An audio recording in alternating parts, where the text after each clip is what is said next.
Chuck notices a mysterious woman is following his family from city to city and moving in next door to them.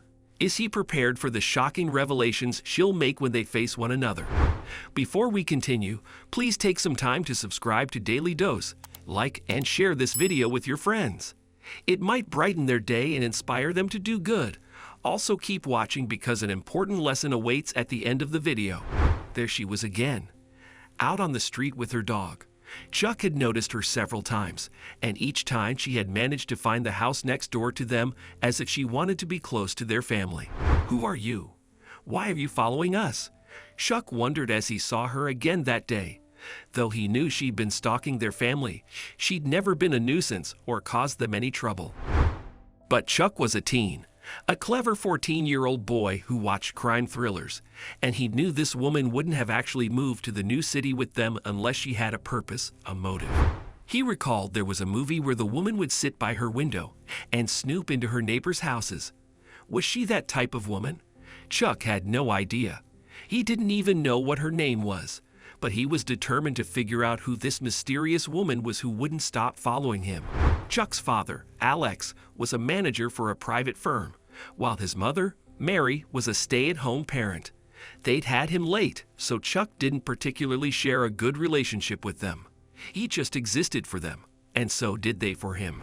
Sadly, Chuck didn't even have friends as his father kept relocating to different cities due to job transfers.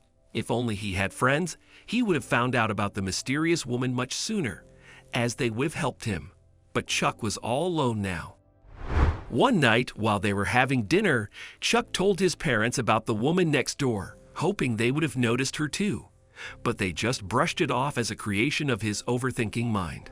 "That's why I tell you, honey, you need to make friends," Mary said, serving him salad. "You're always on some video game, Chuck. At this point, I feel we need to take you for counseling." "For God's sake, Mom, I'm not crazy, okay?" Chuck retorted. "How have you not noticed her? She literally follows us wherever we go. And that dog of hers, he's just like her. Weirdos." "Well, when was the last time you went out, Chuck?" his mother asked, slicing the steak. "All you do is sit in your room and watch weird movies and read strange crime fiction books." Chuck put down his fork and looked his mother in the eyes. "You have to believe me, Mom. She's insane. She never leaves her house, and when she does, she's just standing across the street and staring at our yard. And her dog's also there with her." "Enough, Chuck," his father chimed in. "Maybe she's walking her dog just like so many people do. Your mother is right. When we were your age, we'd go out and spend time with friends. But look at you. You're always stuck on some sort of screen. Young man, I wouldn't be surprised if you needed a therapist." "Fine." Chuck cried as he rose to his feet. "If you don't want to believe me, don't. But if someone needs a therapist, it's that woman, not me. I'm done here. I'm off to my room." Chuck was really upset as he returned to his room. His dad and mom were 50 and 49, respectively, and they clearly didn't understand him. He knew that the woman was following them everywhere. How was he supposed to make his parents believe that? That weekend, Chuck and his parents were busy arranging their house when Chuck chanced upon an envelope in his mother's closet. It looked pretty old and was stained dirty yellow.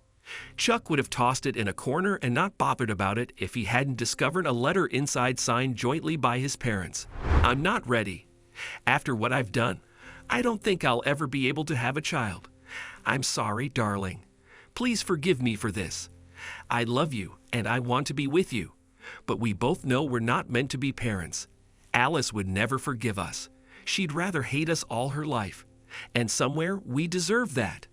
But I don't want us to ruin our life because of her and now, me, Mary." Chuck noticed his dad's signature on the bottom of the letter with the words, "I'd never leave you." "Chuck, can you help me in the kitchen if you're done there?" As Mary called out to him, Chuck quickly tucked the letter into his pocket and disappeared from his parents' bedroom. Who was Alice? What had his parents done to her? And why had they never mentioned her?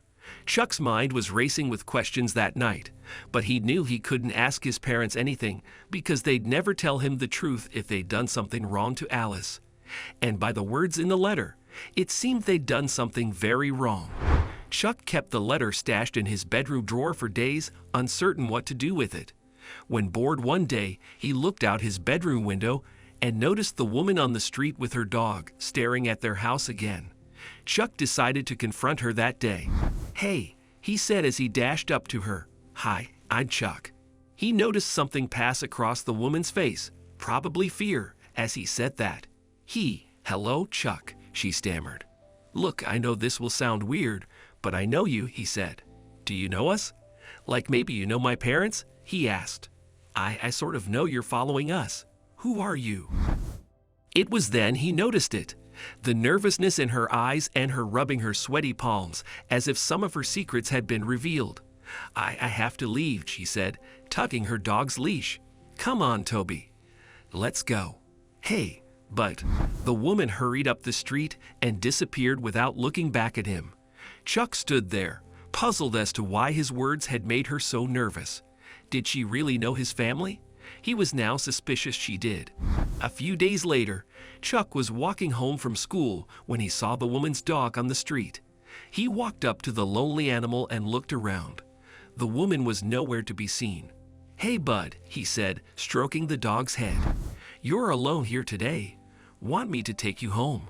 As he patted the dog's back, Chuck noticed the Doberman's collar around his neck. The dog's name, Toby, as well as the owner's name and contact number, were written on it. "Alice?" Chuck stared at the collar, stunned. "It's strange. Her name's Alice too." Suddenly, the dog broke free from Chuck's embrace and ran up the street. Chuck stood alone and couldn't stop thinking about the letter in his room and the collar around Toby's neck. They both mentioned Alice. "Strange thing, isn't it?" he muttered to himself. Later that evening, Mary was out grocery shopping. Chuck had just taken a break from playing video games when he remembered the letter. He took it out of the drawer and reread it. And suddenly, he wondered if it was possible that the Alice his parents were referring to in the letter was the same woman who had been watching their home. That evening, Chuck's curiosity got the better of him as he hurried out of his house to the woman next door.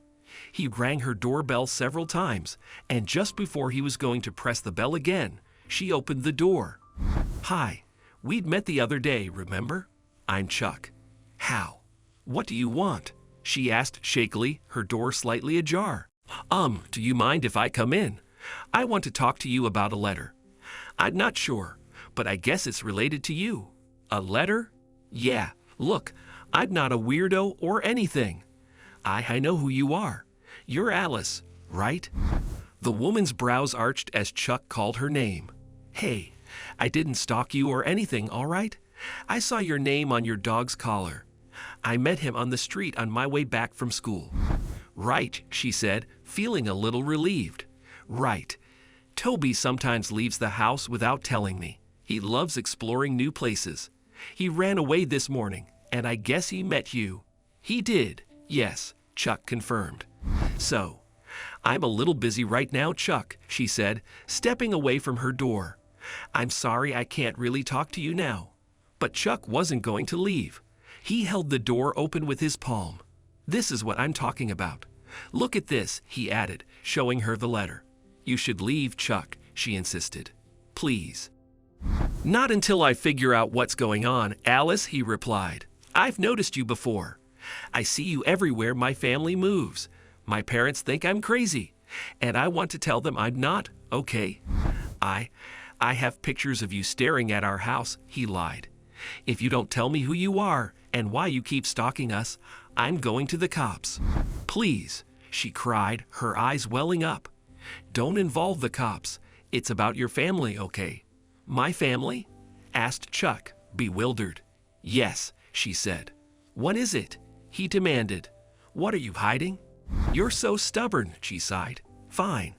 I don't think I can hide it any longer. Come on in. But don't blame me later if the truth breaks your heart." Chuck was shocked by Alice's words as he followed her to the living room and sat on her couch. "I'm your sister," she revealed. "Our parents had abandoned me long before you were born." "What?" Chuck's eyes were wide open in shock. "You? What?" "And this letter?" She took it from Chuck's hands, read it, and said, I've never seen it before, but I can tell you the words in here. They don't mean it. They never felt bad about leaving me.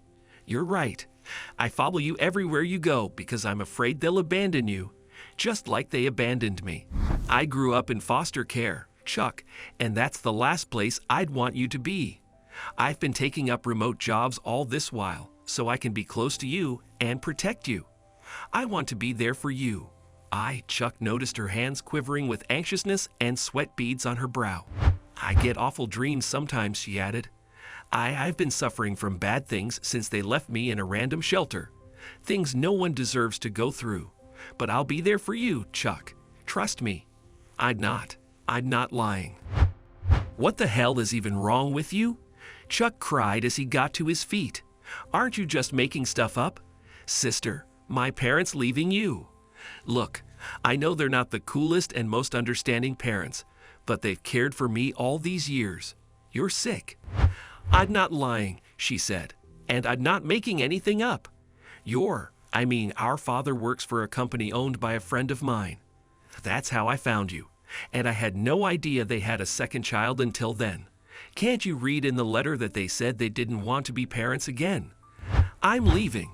Chuck muttered as he yanked the letter from her grasp and walked away. He overheard Alice telling him that Alex's firm intended to fire him due to downsizing, but Chuck refused to believe anything she said. He didn't believe her friend owned Alex's firm, or that she had convinced her friend not to terminate Alex. Chuck really didn't want to trust her at all, but if her words were to be believed, the letter made sense. Part of him wished he could confront Alex and Mary and tell them everything, but Chuck didn't tell anyone about his encounter with Alice. All he did was visit Alice one evening and warn her to stay away from their family. But a week later, Chuck's worst nightmare came true. His parents sat him down and told him they were leaving him at a shelter because Alex was fired from his job. After your dad and I sort things out and get back on our feet, we'll take you back. We'll have to get out of here as quickly as possible, Mary said. Why leave me here? Chuck asked. I can come with you, help you out. No, you can't. Alex stated emphatically. Chuck, we can't afford another plane ticket. We've bought our tickets and your mother, and I will be flying out Thursday morning. We've asked a friend who runs a shelter to make accommodations for you. Oh, really? Chuck raised his brow, recalling Alice's words. She was right. They were going to leave him and never return. In a rage, Chuck stormed into his parents' room, digging through their belongings for the plane tickets. He couldn't believe his parents had lied to him about their flying date and the city they were moving to. What's this? Chuck asked angrily, holding up the tickets. You're flying tonight? Chuck, honey. Well, I'll make sure you won't. Mary had only started speaking when Chuck dashed out of the house with the tickets. He ran to Alice's house and rang her doorbell. Chuck, she asked, opening the door. Please come with me, he said. I need your help. Is everything okay? She asked. No, it's not, Chuck said in tears. They're leaving me, Alice. You were right all this while. They don't care about me. When Chuck showed Alice the tickets and told her everything, her rage knew no bounds. She confronted Alex and Mary and reported them to the cops for child neglect.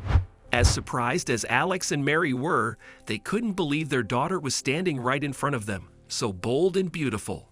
Only weak people run away from problems, just like you both did, Alice hissed. I had a feeling this was going to happen. You guys don't deserve to be parents. How could you do this?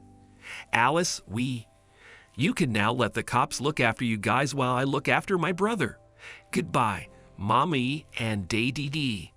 Years have gone by, and while Chuck has no clue where their parents are, he's happy with the life his sister gave him. He later learned Mary had written the letter after she wanted to leave Alex. They didn't want a child, and Mary had discovered she was expecting Chuck but couldn't terminate the pregnancy due to complications. Alex asked her to stay with him and signed the letter promising never to abandon her. Chuck burned the letter long ago because he didn't want to live in the past. He's been the happiest with his sister. Alice is now married and has a small tribe of children of her own, but her first child will always be Chuck, whom she loved and raised like her own kid.